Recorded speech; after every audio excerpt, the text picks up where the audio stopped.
Moscow's vast Red Square. Moscow sees its first May Day parade in 4 years of total war. Military attachés of Russia's allies, American, British, and French, are guests of honor.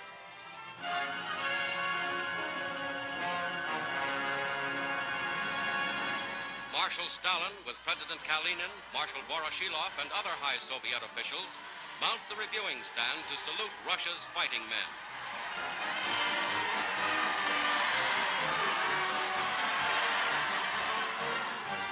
At 10 a.m., the gigantic parade starts. A masked Red Army band is first in line as Soviet Russia hails the dawn of victory.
Japanese military observers see the mighty display of Russian armed power.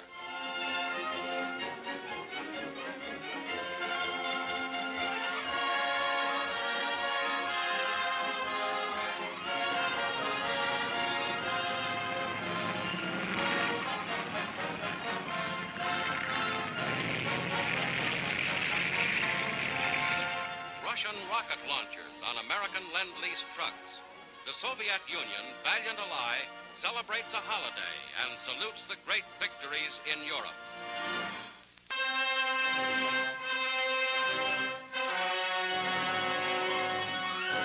Into a police court in Oslo, Norway, comes Vidkun Quisling to plead for his life. One of the war's most notorious traitors faces retribution for his crimes as the judge enters and the first preliminary trial of a major war criminal begins.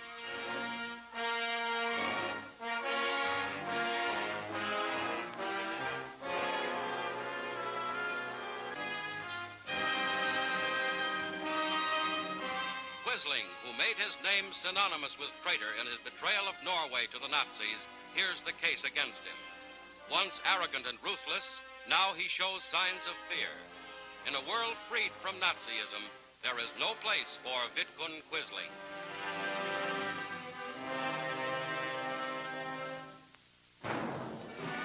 From Allied headquarters aboard the Patria at Flensburg, North Germany, orders go out for the arrest of the last top Nazis. German sailors, Marines, and soldiers who had guarded the so-called Flensburg government of Admiral Dönitz are made captive. And the high commanders of this curious organization, which had served as the surrendering authority for defeated Germany, are put under arrest.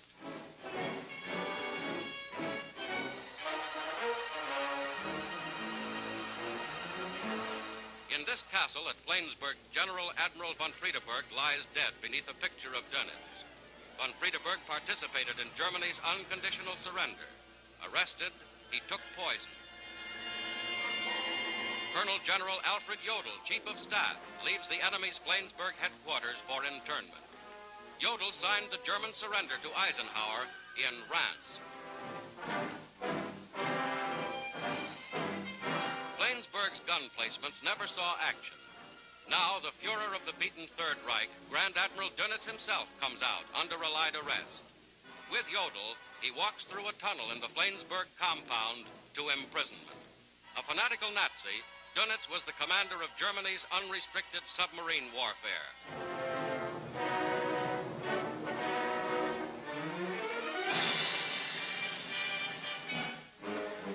the arrest of Jodl and Dönitz, the Third Reich is ended forever.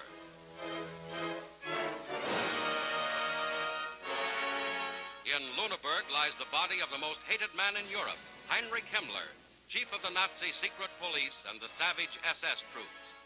Captured while posing as a civilian, Himmler was carrying tiny vials of poison. Under examination, he bit into one concealed under his tongue.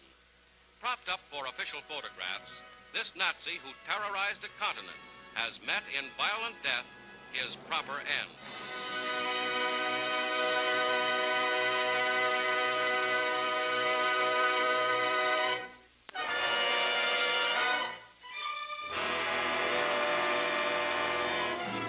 This is Belsen, notorious German death camp. The last of Belsen's living dead are treated by British medical troops before transfer to Allied field hospitals.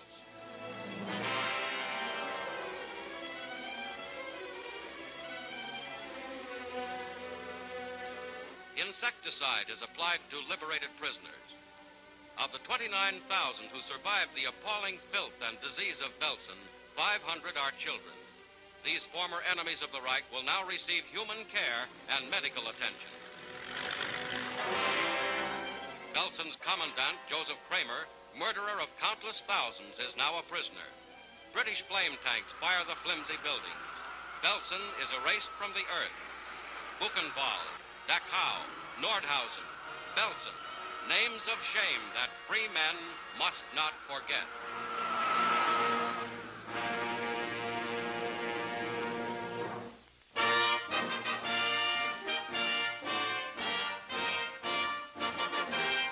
President Harry S. Truman delivers a warning of the blows that are yet to fall upon Japan. The Japanese now know that their dreams of conquest are shattered. They no longer boast of dictating peace terms in Washington. This does not mean, however, that the Japanese have given up hope. They are depending on America tiring of this war, becoming weary of the sacrifices it demands. They hope that our desire to see our soldiers and sailors home again and the temptation to return to the comforts and profits of peace will force us to settle for some compromise short of unconditional surrender. They should know better. They should realize that this nation, now at the peak of its military strength, will not relax, will not weaken in its purpose. We have the men, the material, the skill, the leadership, and the fortitude to achieve total victory. We have the allies who will help us achieve it. We are resolute in our determination. We will see the fight through to a complete and victorious finish. To that end, with the help of God, we shall use every ounce of our energy and strength.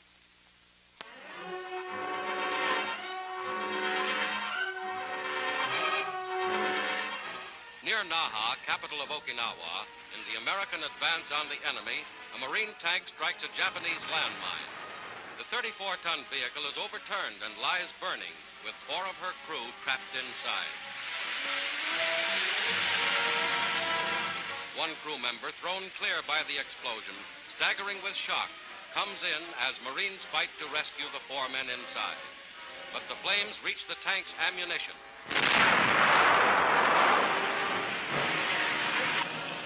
And all hope of rescue is gone. In the same sector, flame-throwing tanks assault enemy caves holding Japanese soldiers and munitions.